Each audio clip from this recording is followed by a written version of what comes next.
Hello and welcome to Cathedral Academy. My name is Rob Marsh. I'm principal here at Cathedral. I have met many of you before, but not all of you. So a really warm welcome from me.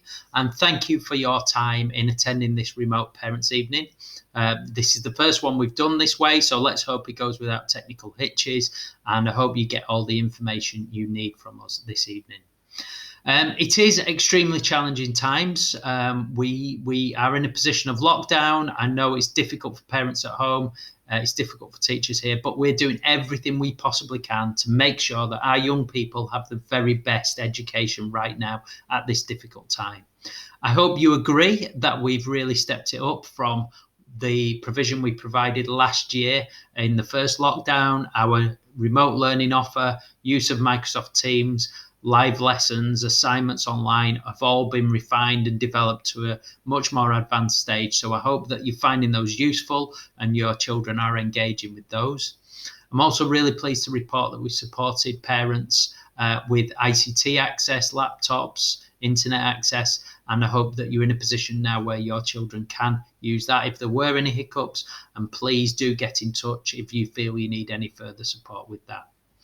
So I want to just outline a couple of things before you get into Parents' Evening that are really crucial, because obviously a worry possibly for yourselves right now is going to be your children and their exam results at the end of this academic year.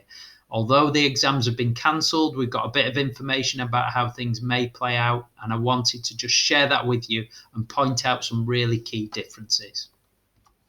So on the screen now, you can see the key differences between 2020 and 2021. And I want to just point out that last year, exams were cancelled in March.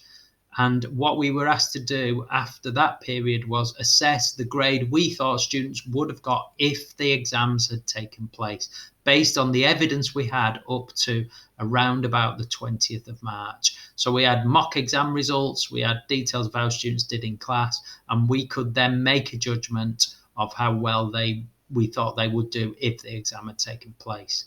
Now, it's extremely different what they are proposing in 2021.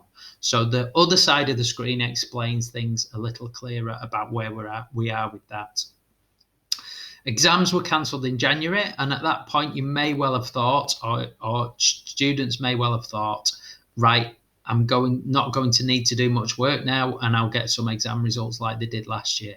Unfortunately, it won't work like that. There is a consultation going on right now, which completes in February, and then we'll get the outcomes of that. But the proposals are that teachers submit grades like last year, but here are the key differences.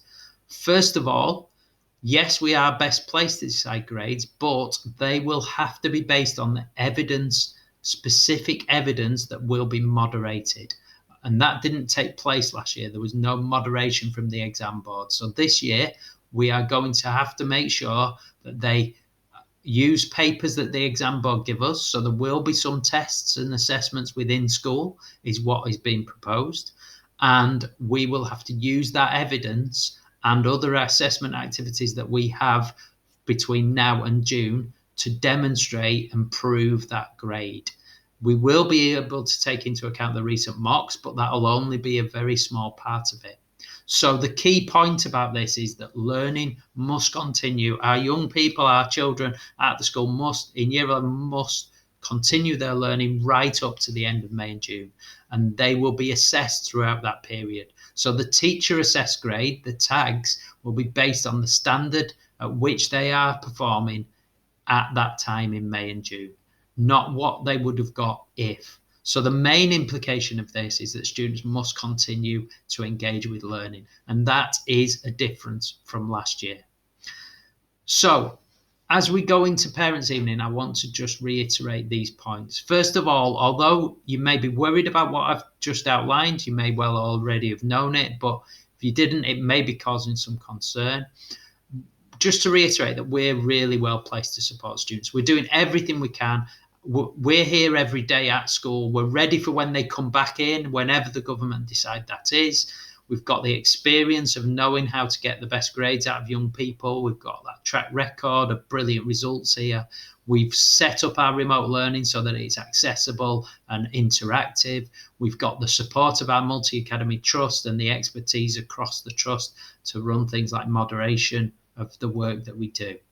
Success will depend on what students do between now and June. I cannot state that more clearly. It really will depend on what they do right now, between now and the end of the year.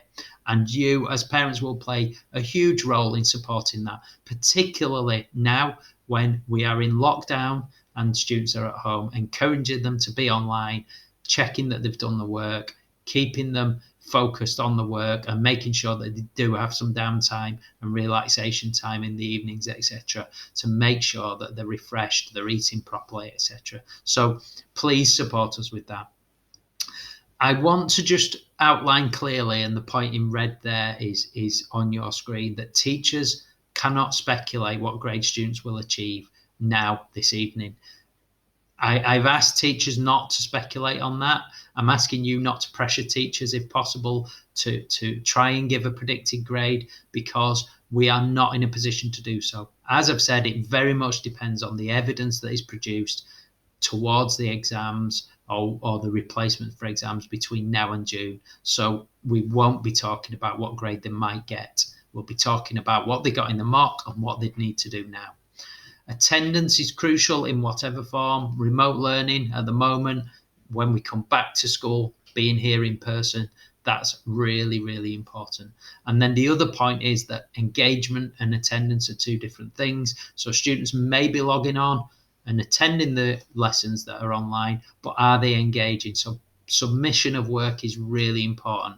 We have seen a number of students logging on but not then following up with the work that we're setting. So please make sure that you do that, or your children do that. Revision is going to be crucial as we move towards those final assessments, and effort needs to be put in throughout. So these are the main points that I wanted to get across to you. And whilst it is a very challenging time and a worrying time for parents and students, just a reassurance that we're here every day, we're here to support you. We will get the best out of our young people. All we need is for you to meet us halfway and to engage with us so that we can get you the very best grades that you deserve, and so that then you can go on to bright futures, to go on to those college courses, moving on further to university in future, or to get into those apprenticeships that you really want to get into. It's really important that you work with us, but we're in a good place to support you to do that. And we hope that you engage with us to enable that to happen. So I hope you're all keeping very well. I know it's difficult times, but we will get through this. And I'm really looking forward to the day we can welcome Year 11 back into the building. Okay, thank you very much.